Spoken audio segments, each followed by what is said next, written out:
একুশের শহীদ দিবসের সন্ধ্যায় নিজের বাড়িতে জুয়া খেলার অভিযোগে বহরমপুর থানার বানচেটিয়া থেকে গ্রেপ্তার এক তৃণমূল নেতা ও তার 7 সহযোগী। উদ্ধার হয়েছে 2 লক্ষ টাকাও। ধৃত তৃণমূল নেতা বলাই দত্ত মনীন্দ্রনগর গ্রাম পঞ্চায়েতের তৃণমূলের প্রতীকে জেতা সদস্য ও মনীন্দ্রনগর অঞ্চল তৃণমূল কংগ্রেসের সভাপতি। পুলিশ গোপন সূত্রে খবর পেয়ে গতকাল সন্ধ্যায় বহরমপুর বানচেটিয়া এলাকায় ওই তৃণমূল নেতার বাড়িতে হানা দেয়।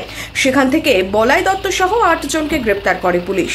ধৃতদের মঙ্গলবার বহরমপুরে সিজেএম আদালতে তোলা হলে 3 দিনের জেল হেফাজতের নির্দেশ দেয় আদালত। বড়পত্তলা জুয়া খেলছিল এই অভিযোগে মোট 8 জন বয়স্ক ব্যক্তি অ্যারেস্ট করে নিয়ে এসেছিল। তাদেরকে কোর্ট হিয়ারিং এর পর আগামী শুক্রবার প্রোডাকশনের দিন রেখেছেন উইথ সিডি। থ্রি-ফোর গ্যামলিং এ 2 লক্ষ টাকা তাদের কাছ থেকে ক্যাশ সিজ হয়েছে। কিছু তাস বা যেগুলো লাগে জুয়া খেলতে তাস 4 প্যাকেট এরকম কিছু সিজ হয়েছে।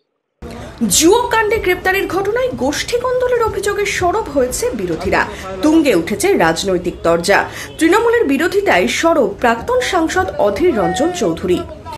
শহীদ দিবস মস্তি করার দিবস, তো তাই মদ খেতে হবে, জুয়া খেলতে হবে, এটা স্বাভাবিক। তৃণমূলের নেতারা তাই করেছে। শহীদ দিবসে উৎসব করেছে, জুয়া খেলেছে, তাতে পুলিশ অ্যারেস্ট করেছে, অসুবিধা কী আছে? জুয়ারি, মাতাল, খুনি, চোর, বাটপার, দুর্নীতিবাজ, এদের নিয়ে তো তৃণমূল, এদের নিয়ে দিদির সংসারে জুয়ারি পাবেন, খুনি পাবেন, লুটেরা পাবেন। জেলায় তৃণমূল ভার্সেস তৃণমূলের লড়াই জমে উঠেছে। কটাক্ষ বিজেপির প্রাক্তন জেলা সভাপতি শাখারব সরকারের। এই যে তৃণমূল ভার্সেস তৃণমূলের লড়াই, এটা জেলাতে সুন্দর জমে উঠেছে। এটাই মানুষ দেখতে থাকবে। পুলিশ প্রশাসনকে আমি ধন্যবাদ জানাই, যেভাবে কালকে বলাইচন্দ্র বাড়িতে হানা দিয়েছেন, আপনাদের অনেক অনেক ধন্যবাদ। এইভাবেই আরও এখানে আছে বাগান বিক্রি, পুকুর ভরাট, এই ধরনের যারা আছে তাদেরকেও তাদের বাড়িও হানা দেন। তাদের বাড়িতেও কোটি কোটি টাকা, লক্ষ লক্ষ টাকা তাদের বাড়িতেও পাওয়া যাবে। এবং তৃণমূলের এখানে 5টা গোষ্ঠী, একটা অঞ্চল সভাপতি, একটা প্রধানের গোষ্ঠী, একটা ব্লক সভাপতির গোষ্ঠী, একটার পর আরেকটার পেছনে আরেকটা, এরা নিজেরা দ্বন্দ্ব করছে। খুব মজা লাগছে। আমরা এখন এখানে দর্শকের ভূমিকায় দেখতে থাকি। যদিও গোষ্ঠী কোন্দল প্রসঙ্গ উড়িয়ে দিয়েছেন বহরমপুর মুর্শিদাবাদ জেলা তৃণমূল কংগ্রেসের সভাপতি অপূর্ব সরকার। তৃণমূল বললেই তৃণমূল হওয়া যায় না, পাল্টা তোপ জেলা সভাপতির। বিরোধীরা তো বিরোধীদের মতন বলবে, ওতে কোনো অসুবিধা নাই। কি বলছে, ধরেছে পুলিশ, ব্যবস্থা নেবে পুলিশ। এবং যারা তৃণমূল বলছে 2022 সালের পর আমরা এদেরকে পাইনি, 24-এর নির্বাচনেও পাইনি। আর আমাদের যেহেতু কোনো সাংগঠনিক চেঞ্জ বা পরিবর্তন এখনো কিছু হয়নি দীর্ঘদিন ধরে, তাই আগামী দিনে নিশ্চিতভাবে সেই পরিবর্তনের মধ্য দিয়ে মানুষ দেখতে পাবে।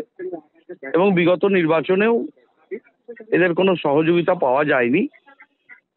হ্যাঁ, তৃণমূল বললেই তো তৃণমূল হওয়া যায় না।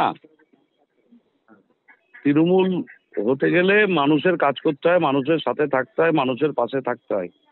রোদ, গরম, জল, ঝড়, বৃষ্টি উপেক্ষা করে তীব্র দাবদাহের মধ্যে যে মানুষগুলো মমতা বন্দ্যোপাধ্যায়, অভিষেক বন্দ্যোপাধ্যায়কে ভালোবেসে দলের নির্দেশ শুনতে কলকাতার রাজপথে হারিয়ে এসেছিল আর কি, এই কষ্টের মধ্যে এরাই হচ্ছে তৃণমূল। সে যে লেভেলেরই নেতা হোক না কেন, এরাই তৃণমূল। আর যারা আমরা নিয়ে আসতে পারিনি, বাড়িতে বসে দেখেছেন বা মানুষের কাছে সেই বার্তা পৌঁছে দিয়েছেন, তারাই হচ্ছে তৃণমূল। আর এরা হচ্ছে ওই জামা পরে না পার্টি, সব জামা পড়েছিল হয়তো কোনো একটা সময়ে, এখন আর গায়ের জামাটা নাই, এটুকুনি বলে দিতে পারি।